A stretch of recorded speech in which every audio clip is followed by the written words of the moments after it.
is always a must, especially in these high-tempo plays.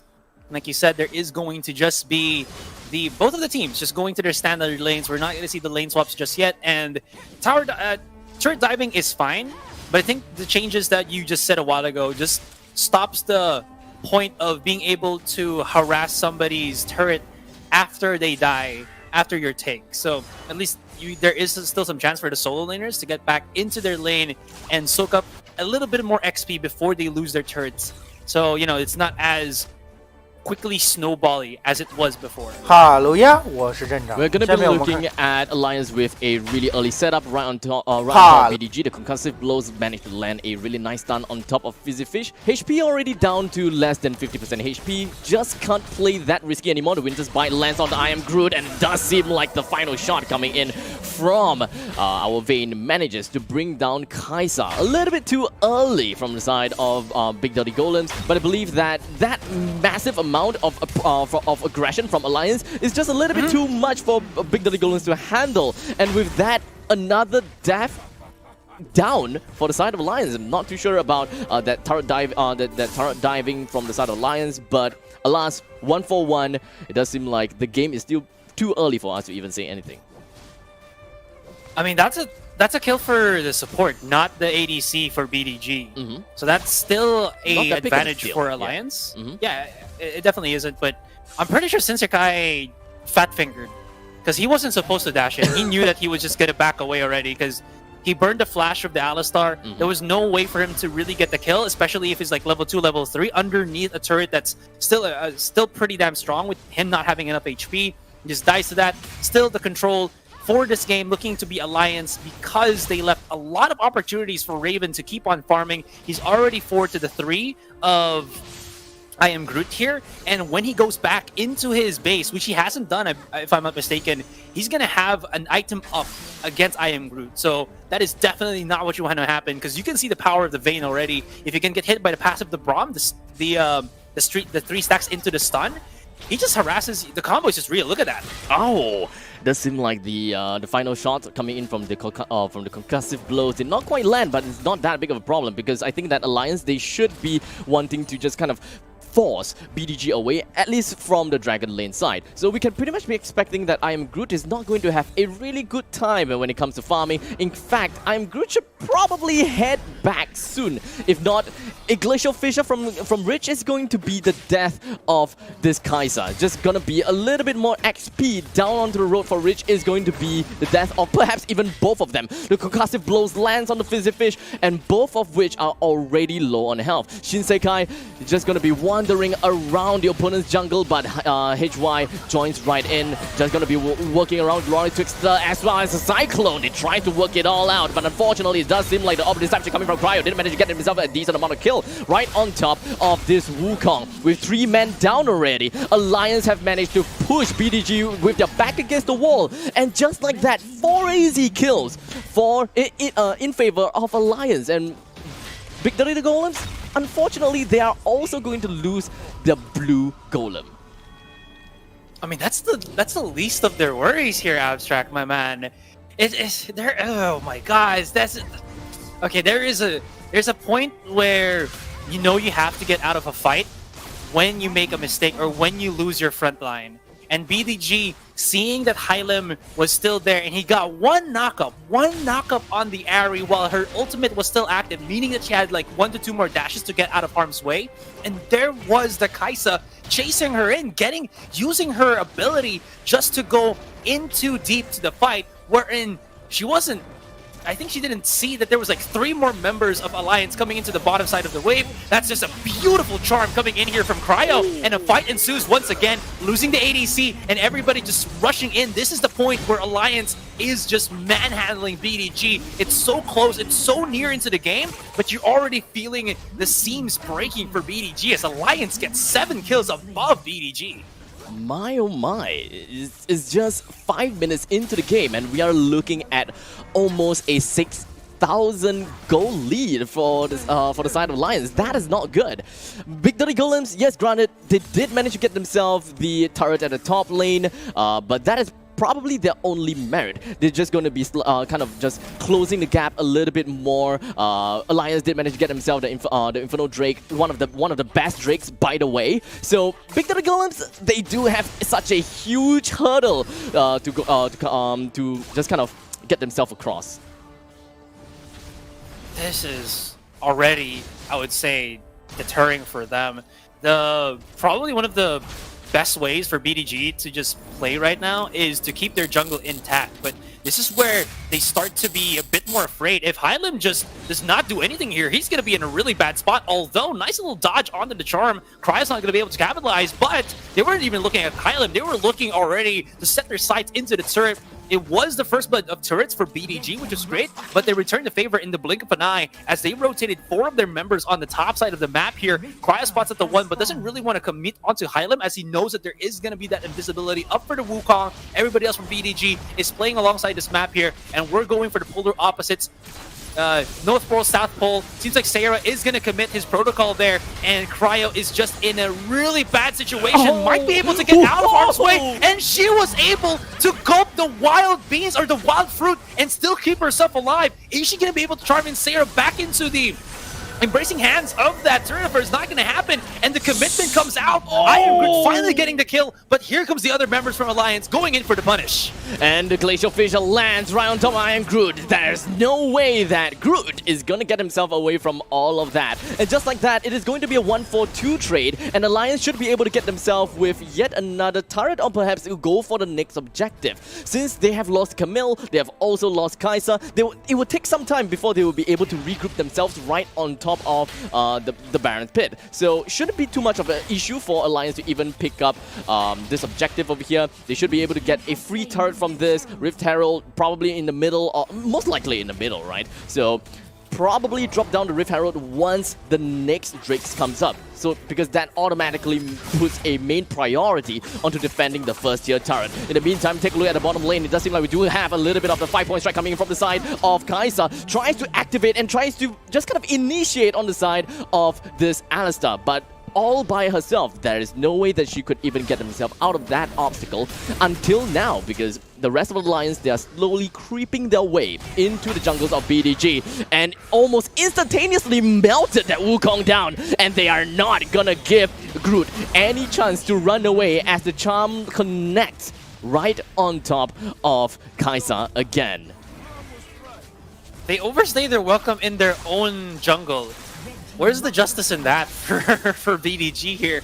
I do like how they're able to punish the overcommitments of Alliance, but after these small types of victories, they're not able to react quickly enough to the aggressive positioning of Alliance around their map, like so, and they're getting very much punished for it. They're getting these kills, but they're kind of trading it for even more deaths on their end, because they get 1 kill, but they lose 3 of their members after like 20 seconds of them, you know, just... What do you say about how do you say this? Enjoying the merits of their small victory there, and Alliance just capitalizes on it. They're, like I said, their composition is so quick in being able to rotate around the map that they're using that to keep BDG always on their toes. And now the next Drake is up. Alliance, they are very confident, so it shouldn't be too much of a problem for them to even snag this Drake out, and they are just going to be working right on top of Cairo. But unfortunately, throughout all of that season, even the highest tech ultimate was pretty much dropped on the Ahri. After all of the ultimate, they only managed to bring 1 person down. Will they be able to bring Raven down as well, though? The Condemn is not yet right onto Groot. It is pretty much a 1v1 assault right from Kai'Sa, Vayne to Kai'Sa, and Kai'Sa wouldn't even be able to do anything. I'm calling it. This game is over for the side of Big Dirty Golems, and we should be looking at what exactly Big Dirty Golems should be looking at for the next game. How should they overcome against the Lions for the next one? They just don't have enough firepower as of the moment. Blade of the Ring King only for the Kai'Sa. I'm not even sure if she bought that or she had that during the game because the weapons weren't up.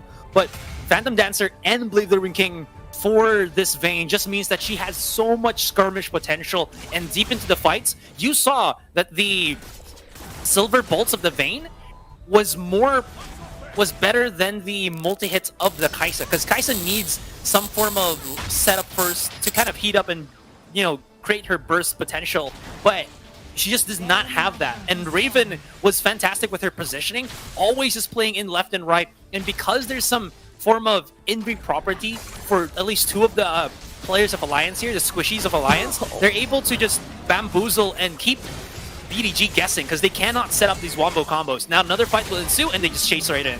It doesn't seem like things are going to go well for High Lim as well. He's just going to be cycloning on his spot. It is going to be part of his warrior trickster, but there is nothing that he can do to even get himself away from the grasp of Alliance. They have pushed up too much. The setup is already too good for the side of Alliance. BDG, they are forced to just stay in their base. There's nothing that they can do with all of them on a respawn timer. So the inhibitor turret in the top lane is now gone. The middle lane inhibitor turret is understandably going to be gone as well. Alliance would want to close this game out as soon as possible instead of running themselves down to the bottom lane, I think. Because, I mean, if I'm them, I would be pretty confident. Just going to be regrouping a little bit, hoping that the opponent just kind of overextends themselves, such as a situation like now, unless they want to regroup right onto the Baron Nashor.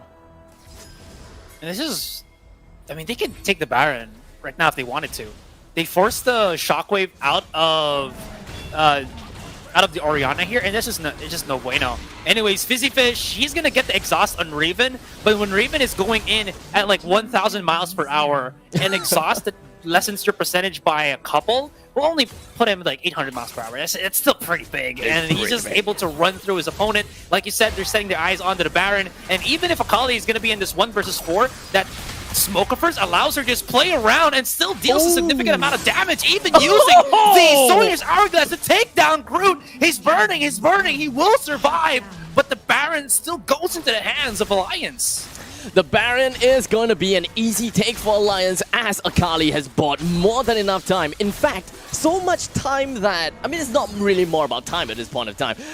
Alliance's Akali just dealt so much damage. I did not expect to see that perfect execution, just burning down so much damage from the side of BDG. Perhaps just one more champion from the side of Alliance would be enough to melt down the entirety of BDG. So I think let's just wrap this up a little. Let's just wrap this up here because Alliance, they are definitely going to get this win.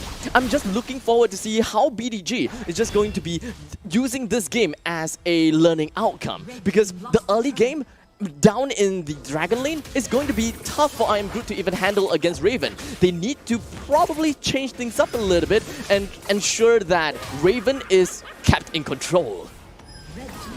Island's just prolonging the inevitable. Now, one thing that I do want to point out here, Abstract, that was a big 4K ult from the... Oh no, from the Shockwave, but at the end of the day, it's just a tad bit too late.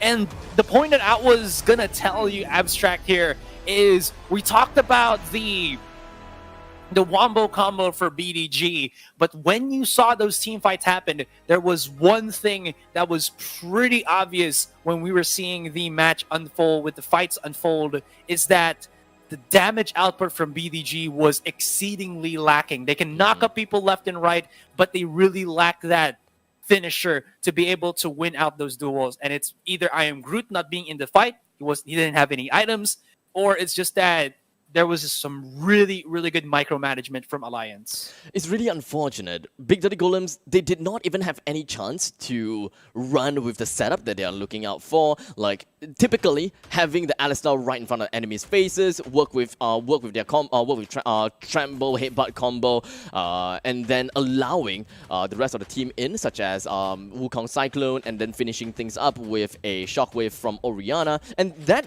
by that point of time, it was probably a really good idea for Kai'Sa to jump right in with the Killer Instinct. That is the dream, right? That is hands down the dream way of playing things out. But since the early stages of the game, there's just way too much pressure that's being brought down by Raven as well as Rich onto the Dragon Lane. We've got Shinsekai that just jumps right in every now and then, tries to just kind of meddle with things in Dragon Lane, and just from that, it is more than enough for Alliance to pick themselves up with a massive goal lead. And with the fact that Big Daddy Golems is, well, far back behind in terms of goal, they are not that confident in grouping up as 3 to roam around as a Wukong, Orianna, and Alistar combo. So they just ended up, disintegrating one after another. I mean, we saw I was getting there for like dramatic pause. You like that? We saw a 4K at around 4 minutes.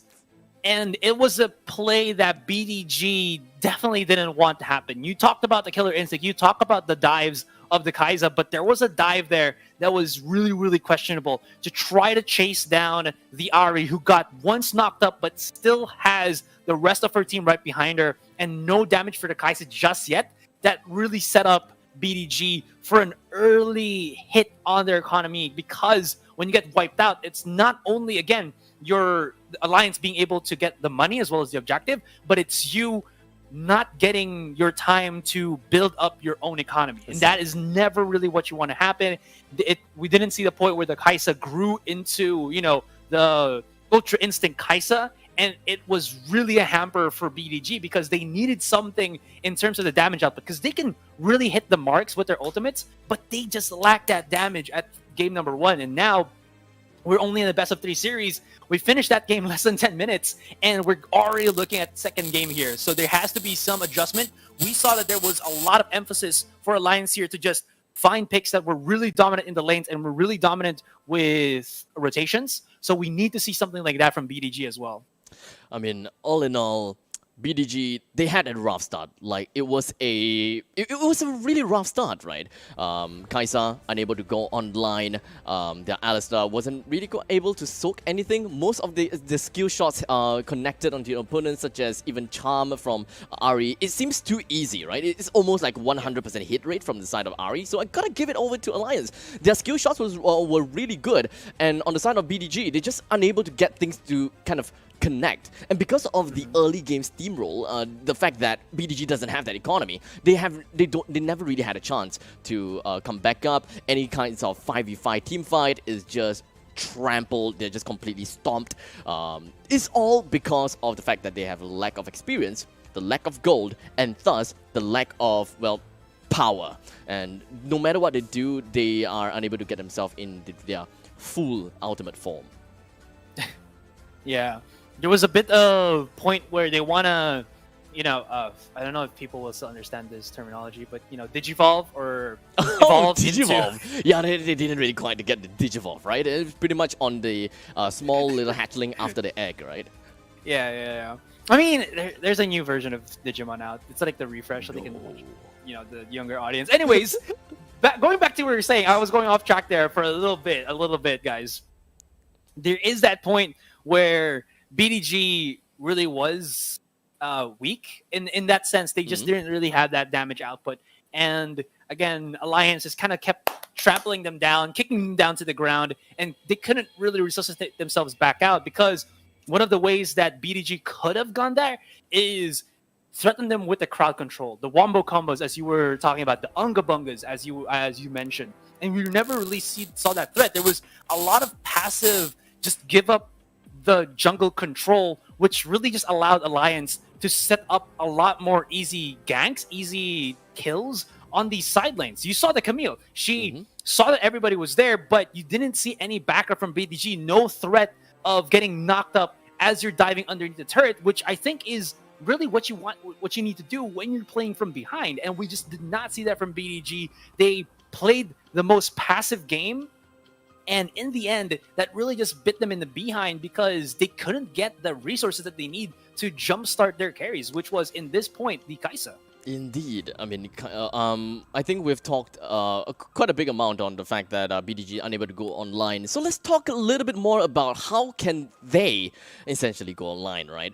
Is it more of a champion mismatch, or is it more of like a gameplay, game style kind of thing? Because at least for the champion lineup, right, I did have my initial understanding that I really like BDG's lineup. So I think it's more of like the gameplay, right? They can maybe change things about a little bit, be a little bit more aggressive. They need to get a decent amount of dominance or control, at least when it comes to Dragon Lane, because they allowed Shinsekai to just go into the jungle that easily. And of course, in the Dragon Lane, they just got pressured. Even though it's a 2v2, it is, the Kai'Sa has been doing a lot of poking work. Sorry, not Kai'Sa, sorry. The Vayne has been doing a lot of poking work, while Kai'Sa is just forced back and just couldn't do anything. I would probably put this all in one aspect first. There has to be some point where they have to put Shinsekai in a awkward situation. Because Shinsekai, he puts himself in an awkward situation. If you saw that gank and he died, Yep. overextending underneath the turret.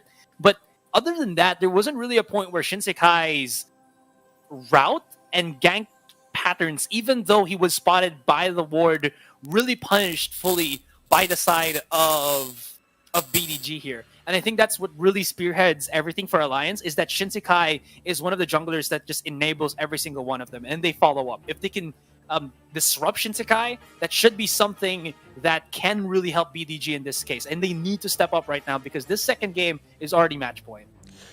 Let's take a look at the bans as well as the pick as for now. BDG has opted to ban the Draven as well as Vi, while Alliance has opted to ban Lee Sin and the Darius, while picking up an Orianna for BDG themselves, and Alliance have went for Akali as well as Evelynn. Okay. So BDG's on the left side. Yep, BDG's on the left side now. I thought it was on the right side. Anyways, fun fact.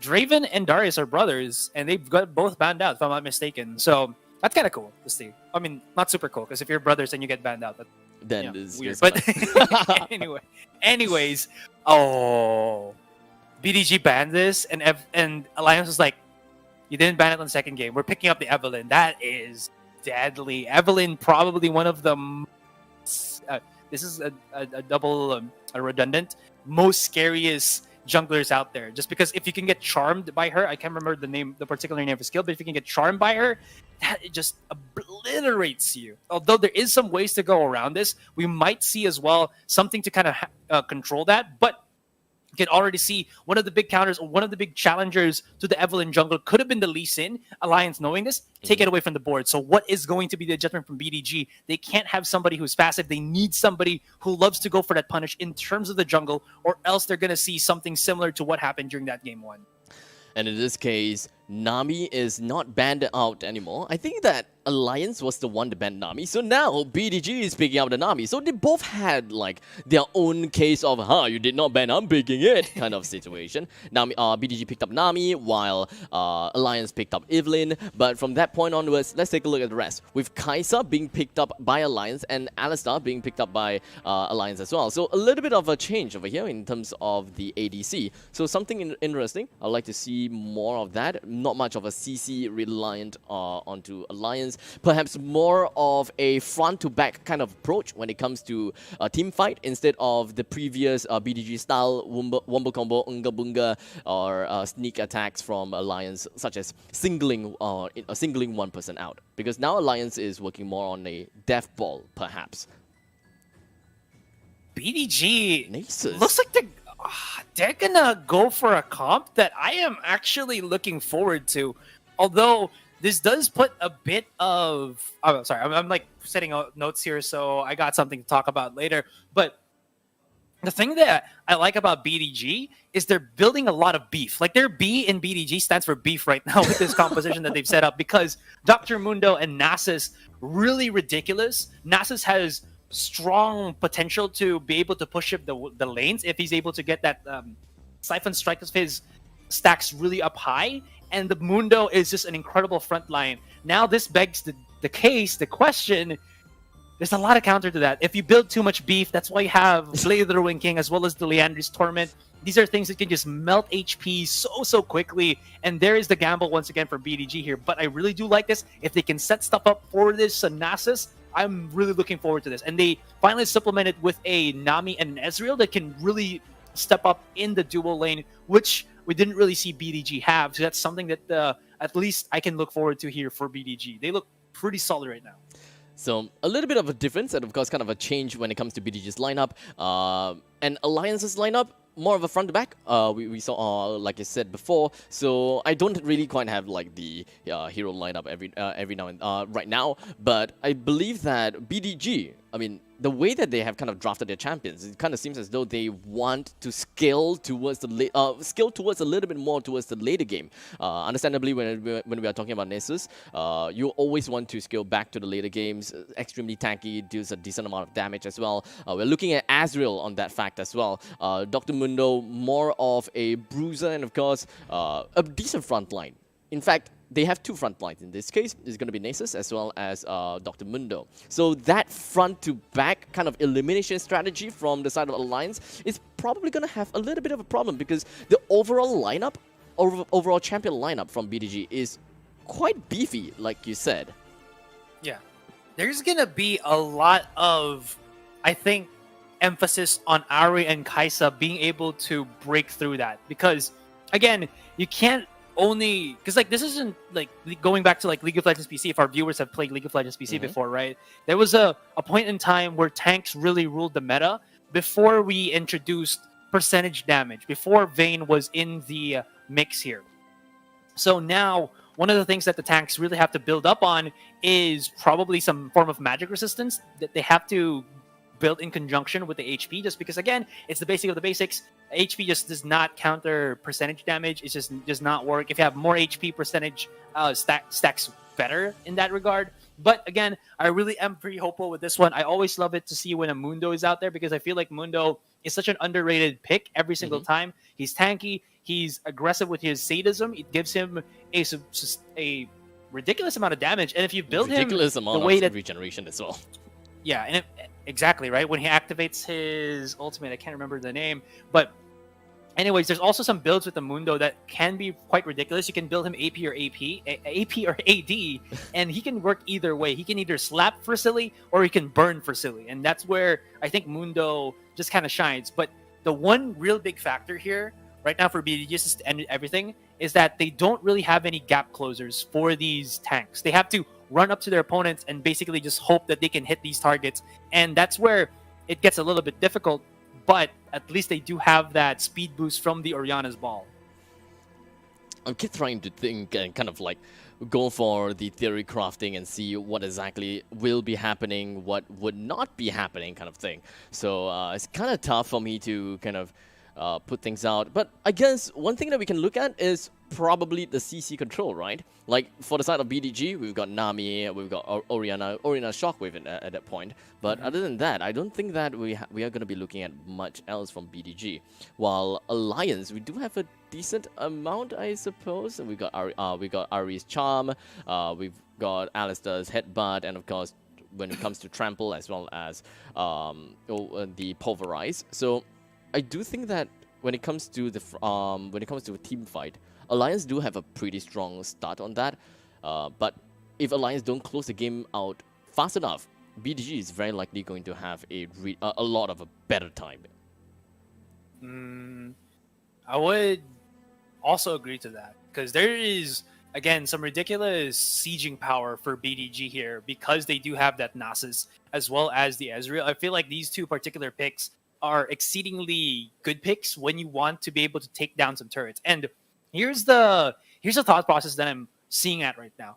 Considering what we saw from game number 1, there's a lot of aggression, a lot of chase down play, or how do I say this? Like movements that we saw mostly from Alliance. Shizukai, right? Yeah, from Shizukai, exactly. So the thing for BDG that I like here is that they have a lot more mobility in their backline than they did in the previous one. Yes, you have Kaisa that can just, give a little bit of movement speed burst as well as her ultimate to reposition, but that's ultimate that you have to reposition near your teammate. Now having the Ezreal with your Arcane Shift, you're able to get out of harm's way, let your tank soak up the damage, let them be in the middle of the line, and then somewhere in between you is also the Orianna can supplement the tanks as well as you, and that gives a lot more flexibility for BDG once the fights happen, because honestly, that last game that we saw, a lot of the fights really wasn't going BDG's way because you saw that they were struggling to kind of position themselves well when they wanted to set up for that wombo combo like you were talking about. Now here, there's always going to be a threat of a slight wombo combo or a slight CC shockwave, but they still have that ability to move around the map when they feel like it's going to be dangerous for them. Okay, so I'm also going to be looking more towards like the win cons, right? Coming in from BDG as well as Alliance. It does, I mean, I can't wrap my head around, because especially for BDG's side, right? Yeah. I am quite baffled by the pick of Nasus, Dr. Mundo, and perhaps even not Nami, but just Nasus as well as Dr. Mundo. I don't really see them that often, especially when it comes to the other games I've seen before, like some of the other Icon series, some of the other the Asia Brawls even. So haven't really seen them as much, especially when we are looking at, you know, when it comes to Baron laners. Usually when it comes to 1v1, it's kind of like Fiora. We'll be looking at Darius, but unfortunately banned. So we've got a decent amount of understanding, but Dr. Mundo and as well as Nasus. Actually, now that I'm thinking about it, Nasus in the Baron lane and Akali against the Baron lane. It's going to be tough for anyone to even deal with Nasus if he skills all the way up. So the split pushing capabilities from BDG should be relatively strong, but the 4v5 potential from BDG is going to be tough. So it's more of like diversion strategy from BDG, while Nasus try to wreak havoc around at the other side of the field. What do you think? I like how you pointed that out, because there is going to be a way for BDG to really utilize that 4-1. I kind of get the point where it might not seem to be good for BDG to play that 4 versus 5 while Nasus goes for that split push, but it's possible here because, like I said, there's a lot more mobility for this team than we saw previously. And if we see Alliance, you know, commit to these fights, there is always going to be a threat, a retaliation from these 4 players, and they don't really need the Nasus. So there is going to be that threat, but that just means with that particular, you know, kind of thought process from us, analysis from us, that Nasus has to step up to the plate. He has to get the stacks. He has to be somebody beefy enough that Akali cannot take him down in a 1 versus 1, which will gravitate the attention of Alliance to try to shut him down early. But now it also puts put this Nasus into question, put Sarah into question. Can he hold off SS Shinsekai and CWJ if Hylim isn't able to rotate quickly for him? Because we saw Hylim was playing a lot of catch-up from game 1. His ability to read Shinsekai is good. You can see that he's moving around the map, but he's not there to really anticipate the ganks and retaliate when Shinsekai drops right in. And if that happens for Alliance, Sarah's Nasus is going to be in a world of hurt, because Nasus that doesn't get any stacks, Nasus that doesn't get beefy, is a Nasus that basically turns into a punching bag, because he can't find targets. He can't slap targets. And when he can, it's going to tickle. So you really need to stack that Nasus to put a little bit more threat with his first skill. We could even see a possibility, right? Seeing Alliance with a lane swap here, because they would want to deal with Nasus. Nasus against an Akali, they know that Akali probably can't poke well enough, probably will be harassed out of this world. So having a Kai'Sa and Alistar against Nasus, I think that is a decent way to roll, and especially when we are thinking of Evelyn just jumping right in and trying to work on a turret dive. It shouldn't be too much of an issue, because one of the main core we should be looking at is going to be Nasus, but alternatively, that is only if Alliance knows that, you know, BDG can play the early stages of the game. But from the previous game and how it panned out, it does seem like BDG have a relatively weak early game. So perhaps they don't even... It just kind of contradicts my own statement, right? Maybe they don't even need to go for the lane swap, because they know that they've got the early game. They don't have to be too worried about the late games, in fact. Yeah, well, it's always going to be the difficult thing when you're going to be playing something that's more of, how do you say this, like a time capsule. Yep. Right? That's basically what the Nasus is. You have to put him in the hyperbolic time chamber and let him train a little bit, get him out, and then start fighting Cell. Right? So, I don't know if you got that. You got that reference, Dragon Ball. Is it Cell? God. Maybe it's Majin Buu. Anyways, it just means that there has to be some point that the Nasus builds up. That's about it. If you can't build up, this Nasus is going to be a liability more than it is a reliable source of threat for BDG. Well, we'll see how that is going to work out. At this moment of time, we're going to be looking at Nasus going to be fighting against Akali in the Baron lane up top. And while in the middle lane, we should be looking at the Orianna fighting against Akali. And down in the bottom lane, we'll be looking at the Dragon lane. It is going to be Nami as well as the Azrael fighting against the Kai'Sa as well as the Alistar. But understandably so, you know, Alliance They love to put down great aggression, looking at that headbutt as well as the pulverize. It threw Fizzy right into the air, and HY immediately rotated over to the middle lane and got themselves a kill round to Cryo. Now that is definitely something that we did not expect, with BDG getting themselves that first blood. That early game statement that I talked about before, it does seem like it is in some sense in the bag already. If you can hit those tosses from the Mundo, that does put a bit of slow. And of course, you know, Ari not being to the point where she can use her ultimate. Oh my gosh, Hylim. One more hit, one more hit. Oh, okay. He knows the timing. He knows the timing. We're the ones who's like freaking out, but there is passive regeneration on Mundo. He has big HP. He can always just back away if ever. He's pretty tanky. It's fine, guys. It's fine. You know, calm your tatas. We're good. We're good. Well, it is pretty much 2 minutes in. 1 more minute until the physical and magical resist coming in from the first tier turret is just pretty much removed. By then, we should be expecting a little bit more of the movements from Alliance, because the way that they have been working out right now is that Evelyn tried to go down to the Dragon Lane and tried to harass a little bit on Fizzyfish as well as I'm Groot, but it did not quite work out that well. In the meantime, it does seem like we do have a decent amount of CCs around the Fizzyfish, and we got a flash coming in right from the Evelyn, trying to get himself the kill onto everyone in the Dragon Lane. Managed to, by the way, with both the Azrael and Nami down. That is going to open up a little bit more time to farm on the side of Raven. Not only that, Raven got double buff. That's the worst possible scenario that you can get. I mean, I would have actually preferred for it maybe for Shinsekai or the support to get the double buff, but now you basically give Raven unlimited mana as well as burning capabilities in the 1 versus 1 up to this Ezreal. That That's isn't not really good. Yeah, that is exactly. It's not really good. And if I'm not mistaken, there was one kill that picked up by Raven, and look at the immediate item difference that we're seeing right now. Spectre's Cowl, Longsword, and then Executioner's Calling and a BF sword. That's big. Ouch!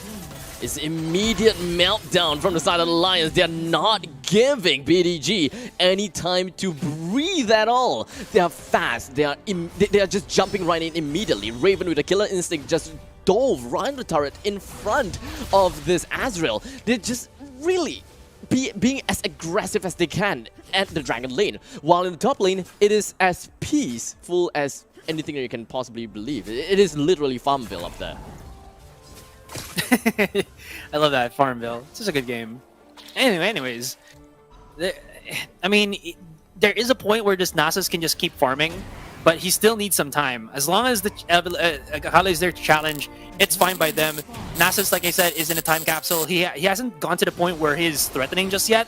And I do like the setup for Alliance here, because I forgot to mention that Allure gives extra damage, right? It can also set things up, but this Alistar, because of how he's built, he can just like keep going in and just rat-tat-tat, and the follow-up from either Raven or Shinsekai is gonna be true. He's always gonna be able to connect because the Headbutt Pulverize combo is so potent, and now they open things up with this dragon already. And not to forget the Icathian Rain from Raven. Just everything falling onto the side of Azrael is enough to bring him all the way down to 50% HP. Now that is not funny. In the meantime, you know what else is not funny? Top lane. We do have the Akali is trying to do a little bit of damage on the top side, but unfortunately Dr. Mundo is just going to be, you know, right around the vicinity. But let's move forward and take a look onto the bigger team fight over here. We do have Fizzyfish jumping right in, trying to get a save down onto Orianna, but unfortunately not much help was rendered, and thus yet more kills being yielded over to the side of Alliance. And BDG,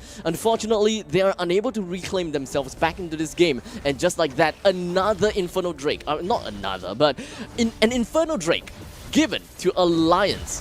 And I mean, it's Inferno Drake, it's the best Drake.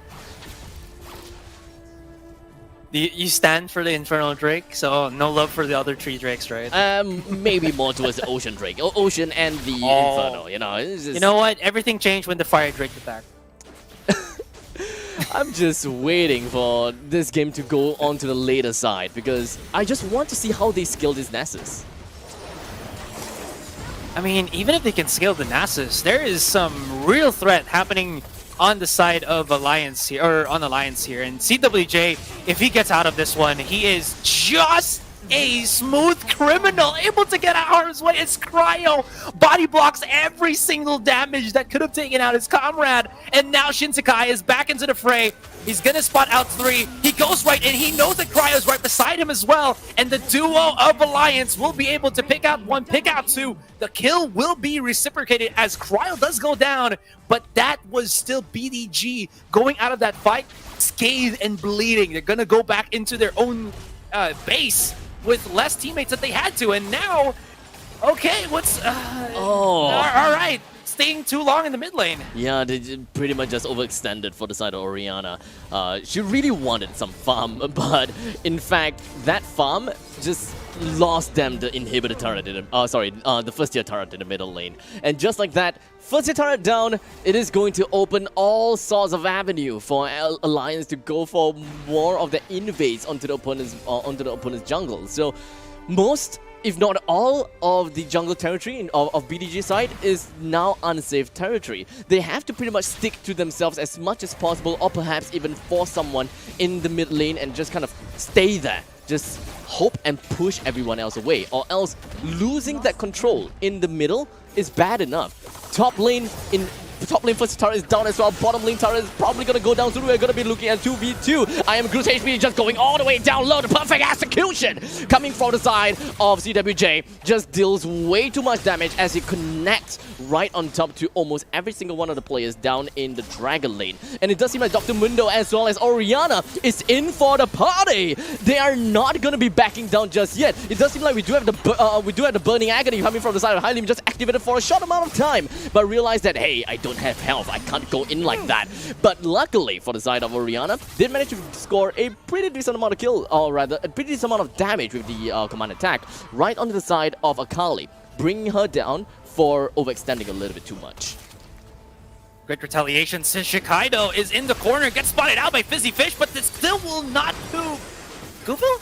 Get out of harm's way. That is perfect. If they get the kill, give it to the Ezreal. That is just a big start difference. Anyways, no way. The blast zone. It delivers the final blow to Raven, and Raven doesn't get the aggro on the turn. It's gonna be on Gavin. He can get a triple kill here without breaking a sweat, and that is perfect from Alliance. They overstayed their welcome. Actually, no, they didn't. They just capitalized on the misposition of Shinsekai. Now in a 2 versus 2, Raven, he's gotta be careful. I don't think that he's gonna be too afraid about whoever is gonna be on Dragon Lane. Or maybe, you know, just throw down a little bit of respect, right? I'm not too sure. Take a look at the amount of damage. The charm lands and connects onto Nessus, while Cryo just jumps right in almost instantaneously. They're not gonna give BDG any time to react because of the Spirit Rush coming from the side of Cryo. Jumps right in. Another charm lands on the Fizzy Fish, and here we go. A little bit of a headbutt lands right on top of the on the Fizzy Fish. 2 men down for the side of BDG now, and even with the Burning Agony from HY Lim, it's not going to be dealing enough damage onto the side of Alliance,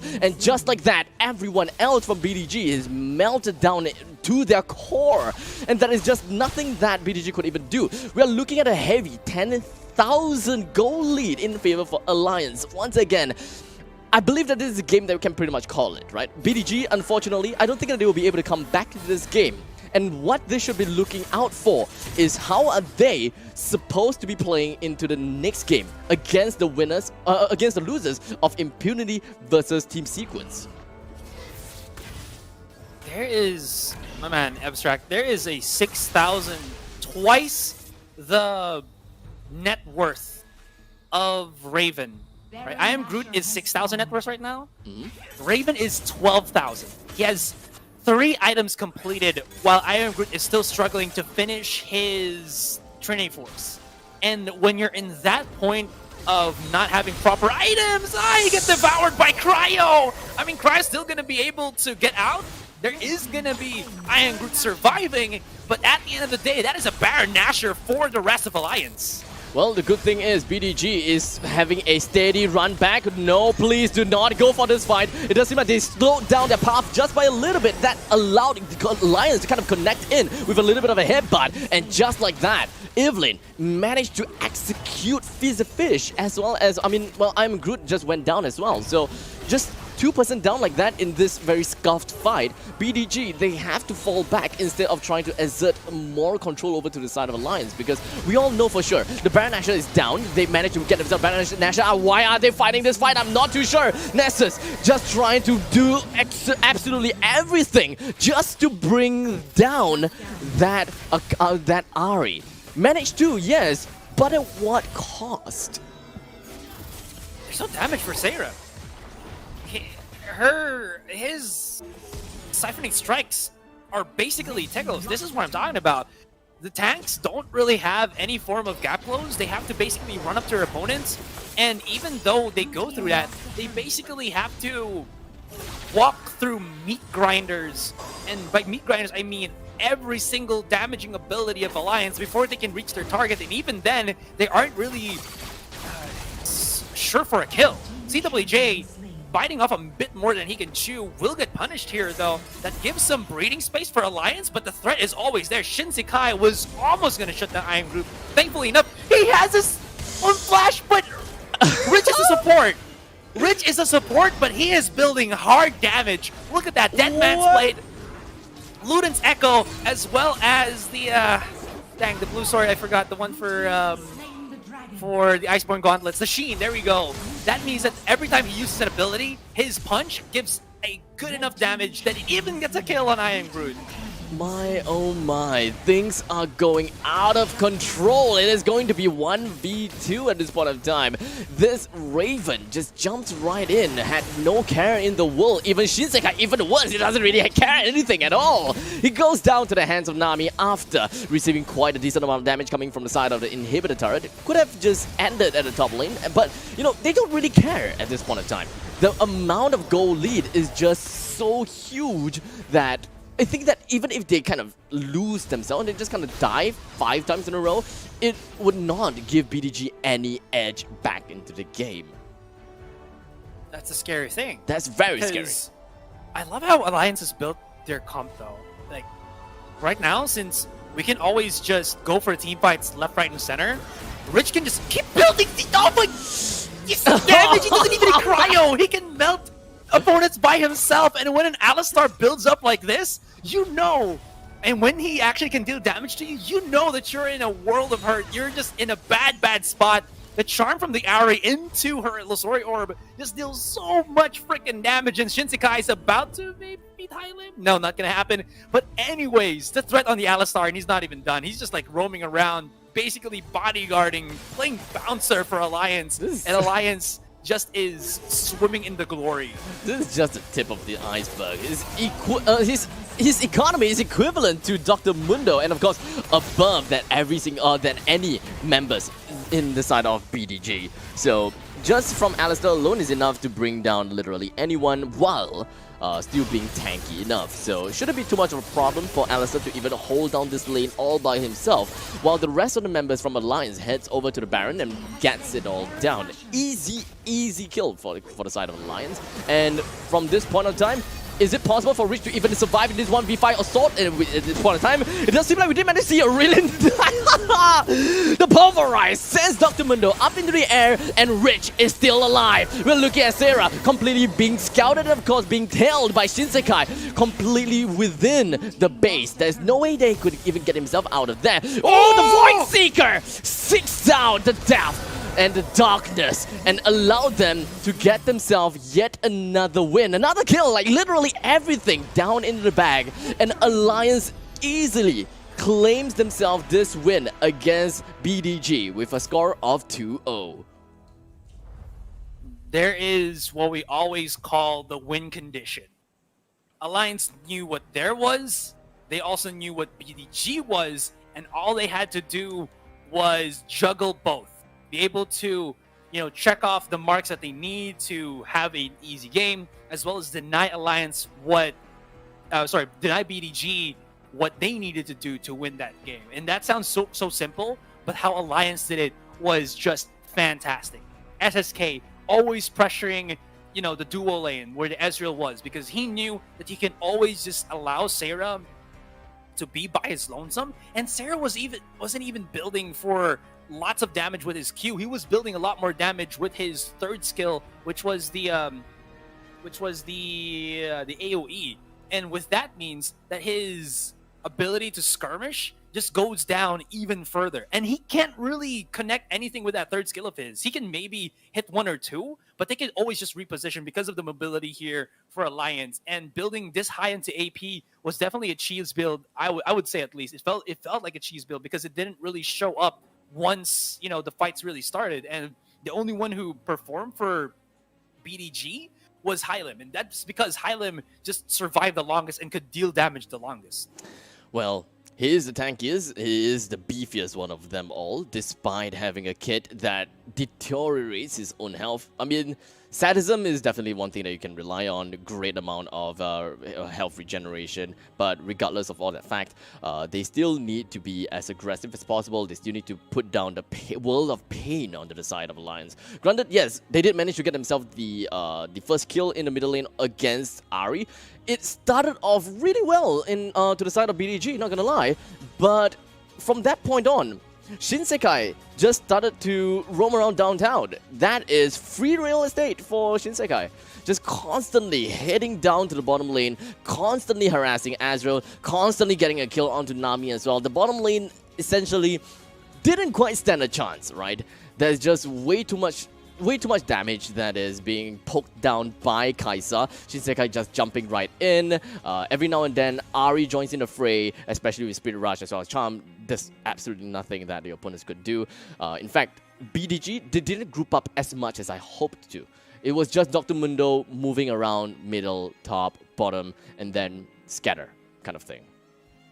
Hi Lim, he really needed to keep up the pace with Shinsekai, because one of the easiest ways that you can stop your dual lane from being harassed by your opponents is to counter the gang.